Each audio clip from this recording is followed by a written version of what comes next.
எங்களுடைய மாண்பு தமிழ்நாட்டுடைய முதலமைச்சர் நமது முதலமைச்சர் நேற்று கூட்டத்தொடர் முடிந்த கையுடன் இன்றைக்கி நாங்கள் ஒவ்வொருவரும் ஒவ்வொரு பகுதி என்ற ஒதுக்கீடு செய்து அந்த வேலை பார்க்க நாங்கள் நேற்று மாலை வந்தோம்.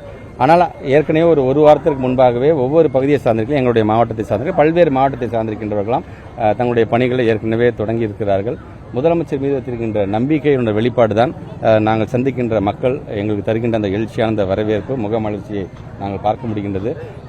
ஏற்கனவே நான் ஒரு இடைத்தேர்தலுக்கு 2018ஆம் ஆண்டு என்று நினைக்கிறேன், அதில் வந்திருக்கேன். நான் 19ஆம் ஆண்டு ஊரக உள்ளாட்சி தேர்தல் வரும்பொழுது அப்பொழுதும் நான் இதே விழுப்புரத்துக்கு நான் வந்திருக்கின்றேன். இன்றைக்கு மீண்டும் ஒரு முறை இங்கே நான் வருகை தந்திருக்கின்றேன்.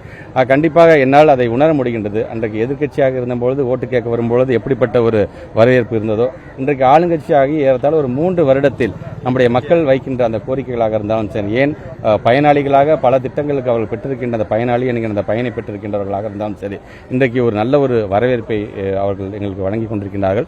தொடர்ந்து தமிழ்நாட்டுடைய முதலமைச்சர் கரத்தை வலுப்படுத்துகின்ற விதமாக அவருடைய ஆட்சிக்கு நற்சான்றிதழ் வழங்குகின்ற விதமாக 40க்கு 40 எப்படி நம்முடைய ஒட்டுமொத்த தமிழக மக்களும் வழங்கினார்களோ அதன் தொடர்ச்சியாக 8 முறை வென்றிருக்கின்றார் நம்முடைய தமிழ்நாட்டுடைய முதலமைச்சர் தலைவராக பொறுப்பேற்று 9வது முறையாக இந்த விக்கிரவாண்டி இடைத்தேர்தலிலும் எங்களோடு யாரும் ஒப்பிட்டு பார்க்க முடியாத அளவிற்கான ஒரு வெற்றியை கண்டிப்பாக நாங்கள் பெறுவோம். ஏன்னால் மக்களுக்காக அவர் இருக்கின்றார், மக்களுக்காக நாங்கள் இருக்கின்றோம், மக்களும் எங்களோடு இருக்கிறார்கள். தமிழகத்தில் மேல்நிலைப் பள்ளிகளில் முதுகலை ஆசிரியர்கள் விழுப்புரம் மாவட்டத்தில் 110 பேர் தமிழகம் போன வருஷம் பார்த்தீங்கன்னா எஸ்எம்எஸ் வச்சு நீங்க அந்த எஸ்எம்சி வச்சு நீங்க ஆசிரியர் நியமிச்சீங்க. 1 மாசம் ஆயிடுச்சு. இது வரைக்கும் இந்த ஆண்டு சர்டிபிகேட் வெரிஃபிகேஷன் முடிஞ்சிச்சு. அதில் 2222 பேர் டிஆர்பி எழுதி காத்து கொண்டிருக்கின்றார்கள். சர்டிஃபிகேட் வெரிஃபிகேஷன் ப்ராசஸ் முடிஞ்ச கையோட இந்த மாதம் இறுதிக்குள்ளாகவே அதான் நிரப்பப்படும்.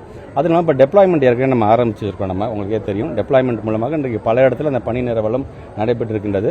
ஆகஸ்ட் 1ஆம் தேதி தான் எப்பொழுதுமே ஸ்டாஃப் ஃபிக்சேஷன், அதாவது எத்தனை பள்ளி மாணவர்கள் சேர்ந்திருக்கார்கள், எத்தனை மாணவர்களுக்கு எத்தனை ஆசிரியர்கள் தேவைப்படும் என்பது ஆகஸ்ட் 1ஆம் தேதி தான் பொதுவாக அந்த கணக்கு நாங்கள் எடுப்போம்.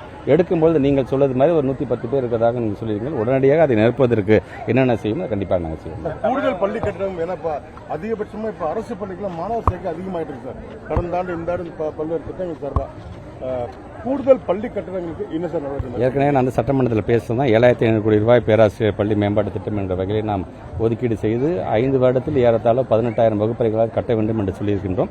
இந்த நிதியாண்டு ஒதுக்கப்பட்ட நிதியிலிருந்து ஏறத்தாழ 3497 கோடி ரூபாய் ஒதுக்கீடு செய்திருக்கின்றோம். ஏற்கனவே 3604 வகுப்பறைகள் கட்டப்பட்டிருக்கின்றது. மேலும் வகுப்பறை கட்டப்பட்டு திறக்கப்பட்டிருக்கு. இப்போ கட்டப்பட்டு கொண்டிருக்கின்ற வகுப்பறைகளோட எண்ணிக்கை ஒரு 3500 இப்போ கட்டப்பட்டு இருக்கின்றதை பொறுத்த வரைக்கும் இது நபார்டு ஃபண்டிலேருந்து கட்டுறோம், நம்ம ஊரக ஃபண்டிலேருந்து கட்டுறோம், இப்படி எல்லா ஃபண்டிலேருந்து நம்ம கட்டி கொண்டிருக்கின்றோம். இந்த ஆண்டு நான் சொன்ன மாதிரி ஒரு 1000 கோடி ரூபாய் நிதிநிலை ஒதுக்கீடு செய்திருக்கிறார்கள். அதனுடைய தோராய மதிப்பு என்பது பார்க்கும்போது கிட்டத்தட்ட ஒரு 4729 வகுப்பறை கட்டுவதற்காக உத்தேசிக்கப்பட்டிருக்கின்றது. அந்த பணிகளெல்லாம் கண்டிப்பாக முடிவடைந்த பிறகு ஒவ்வொரு பள்ளிக்கூடங்களும் தன்னிறைவுபட்டிருக்கின்ற பள்ளிக்கூடமாக இருக்கும். செய்திகளை உடனுக்குடனும் துல்லியமாகவும் தெரிந்து கொள்ள சப்ஸ்கிரைப் பண்ணுங்க.